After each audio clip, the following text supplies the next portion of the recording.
दुर्गा नदी के किनारे बसा एक गांव फूलपुर। गांव में कुछ 100-150 लोग रहते थे। अंजलि जो कि पास ही के जिले में रहती थी और 12वीं पास कर चुकी थी, उसके पिताजी ने बेटी को जल्दी विदा करने के लिए उसकी शादी फूलपुर गांव के मुकेश से करवा दी थी। मुकेश कभी स्कूल नहीं गया था और इस कारण वो पढ़ा लिखा नहीं था और बाकी गांव वालों की हालत भी मुकेश जैसी ही थी। मुकेश के घर में उसके माता पिता भी रहते थे। सासू माँ, मैं बाहर मंदिर तक जा रही हूँ, आधे घंटे में आ जाऊंगी। अरे अभी कहीं जाने की जरूरत नहीं है, चुपचाप जाके रसोई में रात के खाने की तैयारी करो। और ये घूंघट क्यों हटा लिया है तुमने? क्या पता नहीं कि इस गांव में औरतें बिना घूंघट के नहीं रहती? रात में अंजलि छत पर जाकर अपनी मम्मी से बात कर रही होती है। तभी गांव की 3-4 औरतें उसे देख लेती है और दरवाजे पर आकर उसकी सास से शिकायत करने लगती है। और क्या हुआ? अरे छत पे तो देखो, आपकी बहू मटक मटक के किसी से फोन पर बात कर रही है। दिन भर फोन पे लगी रहती है। अरे कल तो मंदिर के पास वो क्या कहते हैं, सेल्फी ले रही थी। शहर की बहू रखना अच्छा शान की बात है, पर देखना इसके लक्षण से ये तो तुम्हारे परिवार को बदनाम ना कर दे। ये पहली बार नहीं था जब सास से गांव के लोगों ने अंजलि की बुराई या शिकायत नहीं की हो। अब तो ये रोज की बात थी। अंजलि ये सब सुन लेती है। जब वो नीचे जाती है तो मुकेश भी वहां जाता है। सास कहती है, बेटा, लोग घर आकर शिकायत करने लगे हैं बहू के कामों की। देख लो, पति हो, संयम से रखो इसे।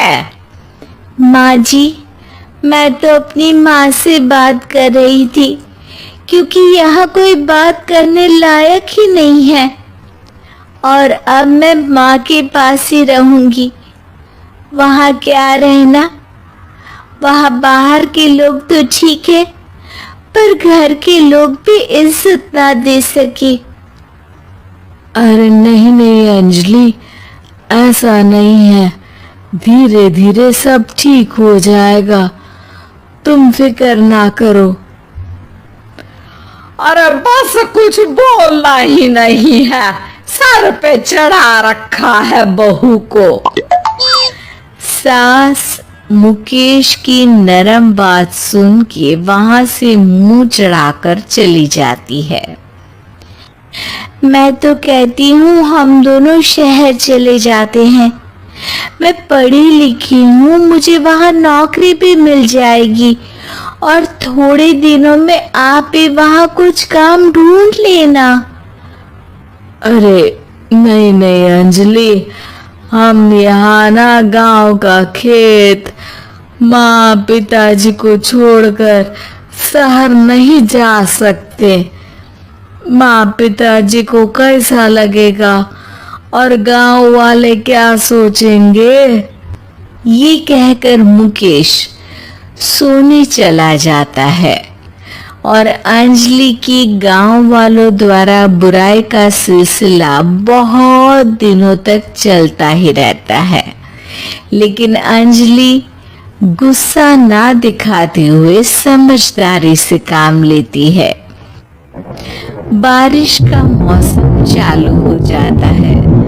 जोरदार बारिश से पूरे गांव में हाहाकार मच जाता है। दुर्गा नदी में बाढ़ आ जाती है और बाढ़ का पानी पूरे गांव की फसल तबाह कर देता है। फसल की ये हालत देखकर गांव वाले निराश हो जाते हैं और बात तो यहाँ तक पहुँच जाती है कि कुछ लोग तो अंजलि को इस सब का दोषी ठहरा देते हैं। अरे पूरी फसल तबाह हो गई, पता नहीं किसकी नजर लग गई है। अरे जब से चौधरी परिवार में ये शहर की बहू आई है ना, तब से ही गांव की शांति चली गई है। इसके कर्म कांड से माँ दुर्गा नदी भी खुश नहीं है। ये सब सुनकर बेचारी अंजलि रोते हुए अपने घर चली जाती है। कुछ दिन बाद सभी गांव वाले अपनी फसल का मुआवजा लेकर अपने अपने घर आते हैं। मुकेश भी 1500 लेकर आता है। अंजलि को जब पासबुक दिखाता है तो अंजलि हैरान हो जाती है। अरे ये पासबुक में तो उन्होंने 4000 की एंट्री करी है और आपको सिर्फ 1500 दिए। सच में? अरे वो सरकारी अफसर आपको बेवकूफ बना रहे हैं। सरकार की तरफ से हमें 4000 मिले हैं, लेकिन बाकी का सारा पैसा खुद ही खा रहे हैं। आप लोग के अनपढ़ होने का फायदा उठा रहे हैं। ये सब सुनकर मुकेश परेशान हो जाता है, लेकिन अंजलि उसे हिम्मत से काम लेने को कहती है और सुबह होते ही मुकेश को पंचायत कार्यालय ले जाती है और साथ में गांव के और लोगों को भी। आप सरकारी बाबू क्या गांव के लोगों को बेवकूफ समझते हैं? आपको क्या लगता है ये पढ़े लिखे नहीं है तो आप कुछ भी मनमानी करेंगे? ये बेचारे दिन रात इतनी मेहनत करते हैं, ये हमारे अन्नदाता हैं और आप इनके साथ ऐसा धोखा करते हैं। अरे क्या बके जा रही है ये लड़की? किस धोखे की बात कर रही है? अपने कांड करके नदी माँ को नाराज करके हमारा नुकसान करके इसे चैन नहीं मिला क्या? सरपंच जी, इन सरकारी बाबू ने मुझे बेवकूफ बनाया है और मेरे हिस्से के पैसे खुद चट कर गए। बस ये सुनते ही सरपंच वहां से दुम दबाकर भाग जाता है। पता चलता है कि जनपद अधिकारियों ने गांव के सरपंच के साथ मिलकर सबके साथ धोखा किया है।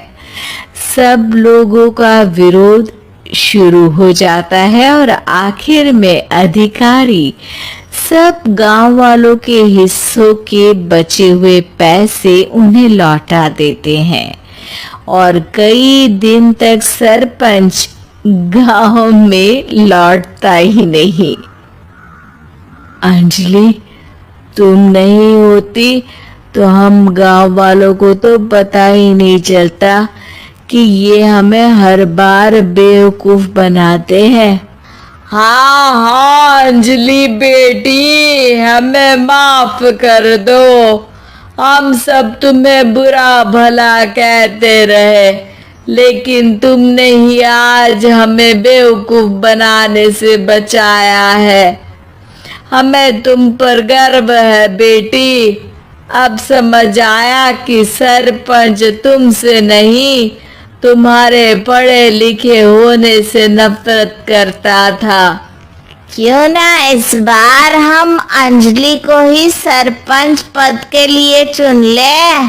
क्या कहते हो गांव वालों? पढ़ी लिखी सरपंच। बस पूरा गांव अंजलि के लिए ताली बजाता है और अंजलि की सास उसे खुशी से गले लगा लेती है।